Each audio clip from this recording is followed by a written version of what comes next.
What's up, y'all? What's up, y'all? This video, I'm just gonna talk a little bit about like the Note 8 and then the Note 9, cause like the Note 9 has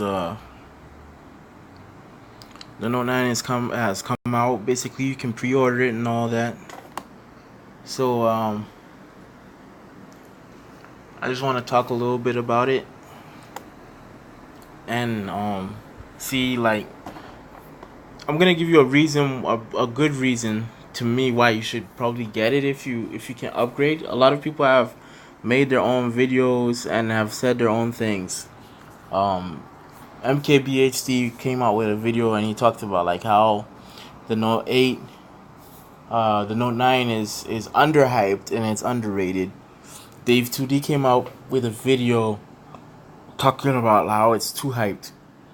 Max Lee is talking about how the price is too high. Excuse me, like how the price is too high, and then some people are saying like you should save your money.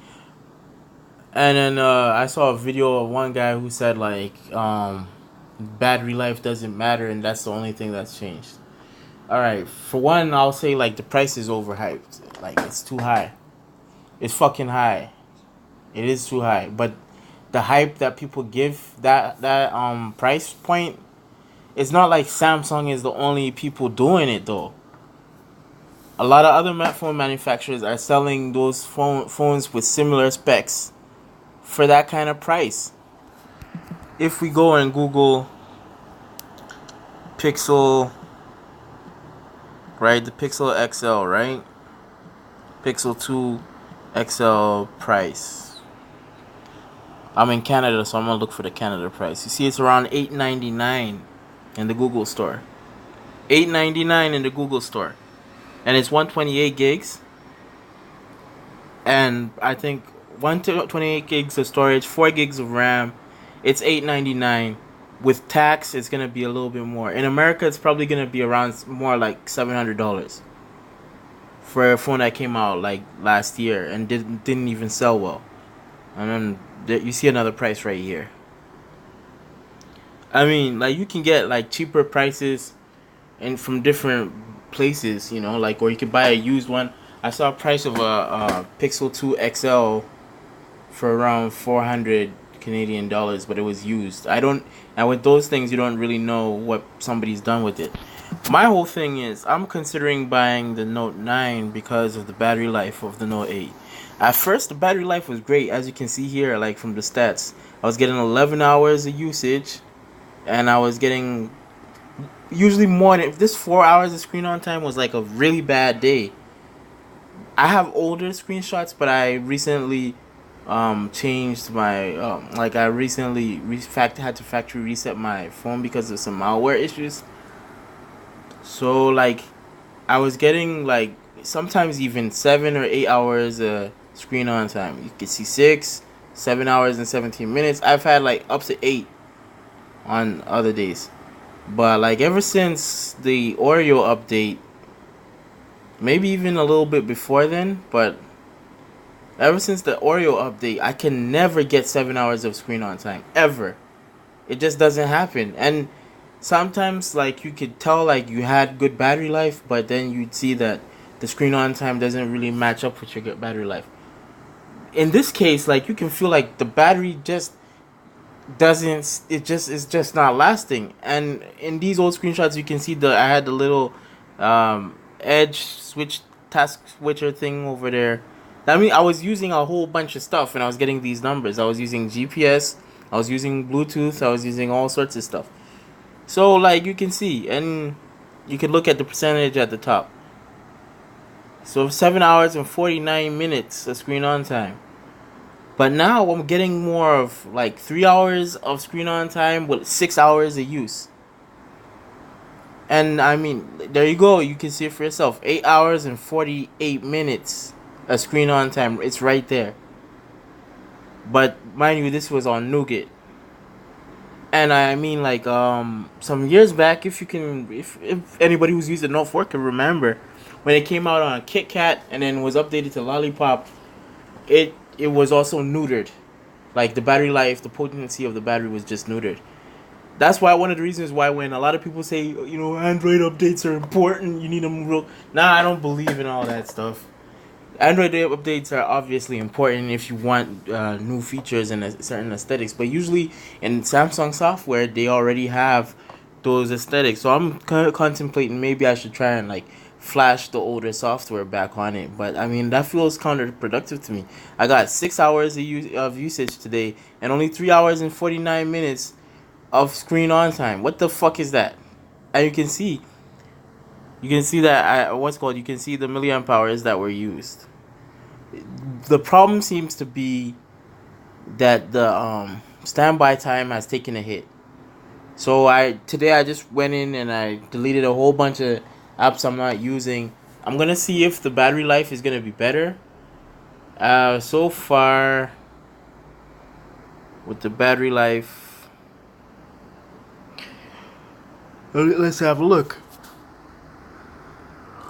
Let's have a look at the battery life. I'm not using the power saving, and I wasn't using them before anyway. So you can see I've used it for 27 minutes. So it kind of looks promising.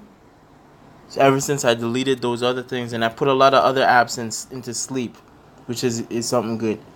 But for the battery life to change so drastically, it's kind of annoying to go from 8 hours of screen on time, and before I factory reset my phone, I was using a lot of things more crazy. Like I didn't even.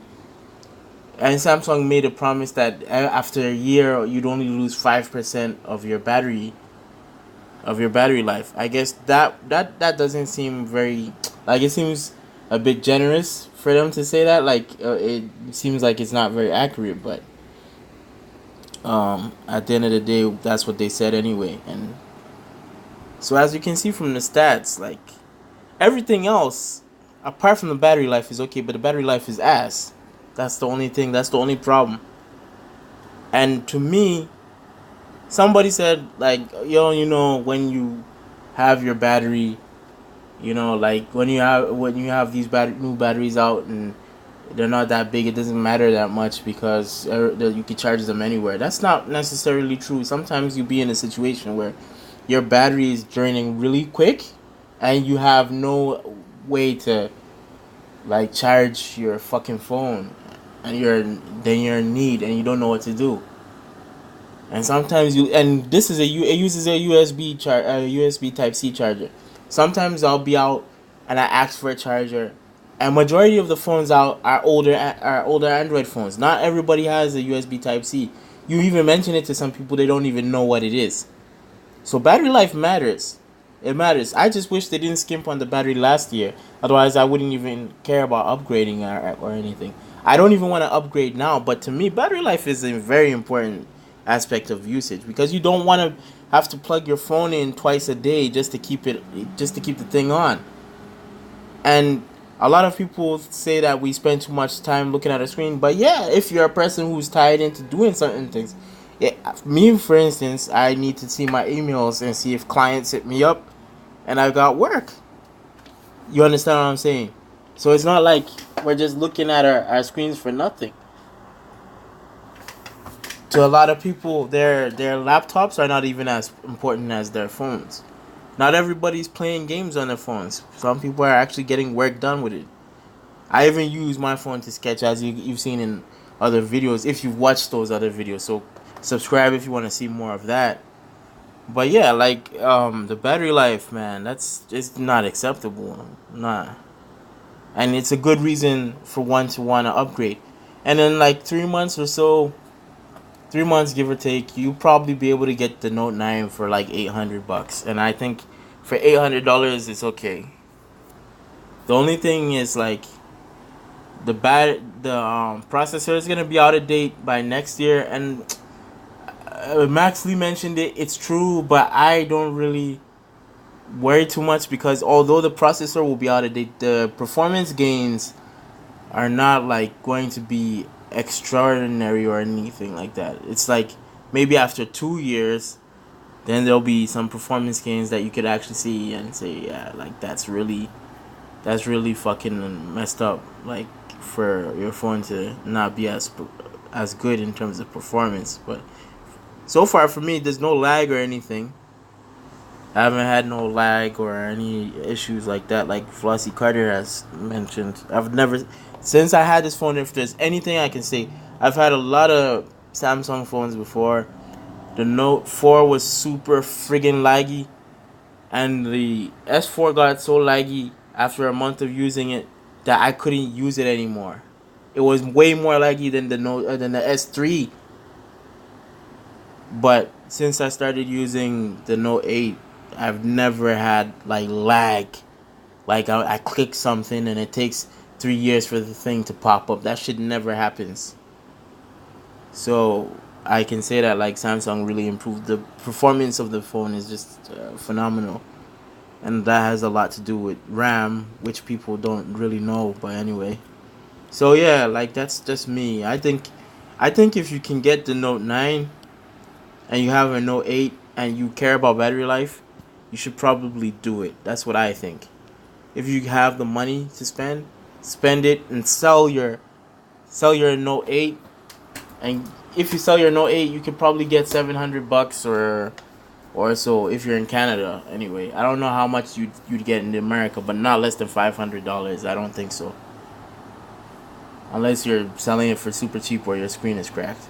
If you can sell it and then get money for it, you won't really feel the pain of like spending all that money anyway. But if you can't sell it, you don't think you can sell it or anything like that, or you want to keep on hold on to it. I mean, it's not a bad phone, but to be frank, like to be 100% honest with you, yeah, I think I had power saving mode on it. That's why the resolution is that low. Anyway, this was just me giving my 2 cents. I don't know. Like, if you want to see more videos, like subscribe and send a like, give me a like or some shit like that. I don't know. Peace.